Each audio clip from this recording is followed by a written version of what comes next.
পুরাই সাগর, কি দরকার আর কক্সবাজার যাওয়ার বীজ দেখতে। এই যে আমার বাসার পাশের অবস্থা দেখেন, ঢেউ, আল্লাহ, এটা কোনো কথা? কি বড় বড় ঢেউ আসতেছে।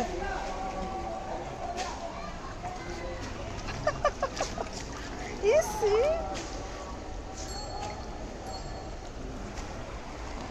আরে আমার বাবু যখন ছোট ছিল এই পানি দেখাইতে ওকে সেই মিরপুর 1 নম্বরে যাইতে হতো, ওখানে পানি জমতো। আল্লাহ, মসজিদে রিক্সা যাচ্ছ? আল্লাহ, আনিস হচ্ছে নামাজে যাবে, তো ভাবলাম যে জানালা দিয়ে দেখা যাচ্ছিল একটু যাই নিচে, রিক্সায় ছাড়া নামাজে যেতে পারলো না। এইখানেই কিন্তু মসজিদ। সকাল, এইটা কোনো কথা নাকি? কি ঢেউ, কতক্ষণ থাকবে এই পানি আল্লাহ জানে।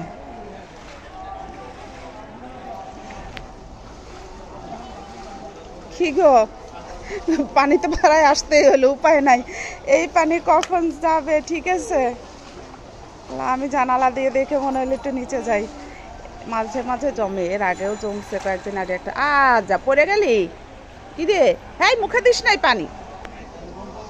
তো আজ মনে হলো যে জানালা দিয়ে উকি দিয়ে দেখা গেল একটু নিচে যাই। কপাল, ওই যে বস্তির ওই টিন সেটের অনেক বাসায় কনফার্ম পানি জমে গিয়েছে। আল্লাহ, তাইলে তো আমার হনুফা আসবে না।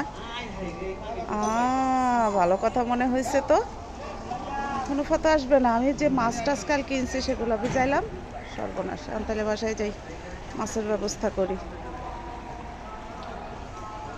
সবার ঘরে ঘরে নিশ্চয়ই পানি উঠে গেছে। কিভাবে যাবেন? চলো, আর ভিজবেই। হ্যাঁ, আরো বেশি ছিল। এই মারে না, মারিও না। হ্যাঁ, নোংরা পানি তো, চুলকাবে, শরীর চুলকাবে। এই তো চুলকাবে, চুলকাবে। বাবুরে নামায়েন না। আরে পানি দেখলে মজা লাগে, আমার নিজেরই তো নামতে মনে চাইতেছে। এটা দেখো, নোংরা পানি যে, হ্যাঁ হ্যাঁ চুলকাবে। দারুন। তো যাই আমি, আমার এখন পানি না দেখলে তো বুঝতামই না। হনুফা আসবে না, এখন কি করি? কালকে যে মাছগুলো আনছি কাটা ছিল না, সেগুলোও ভিজাই দিছি। যেগুলো কেটে আনছি সেগুলোও ধুই নাই, ভিজাই দিছি। আল্লাহ, ওমা, অনেক পানি, রিক্সাগুলো এখনো ঢুকে যাচ্ছে। যাক, এখন দ্রুত এটা শুকাইতে থাক। আল্লাহ হাফেজ।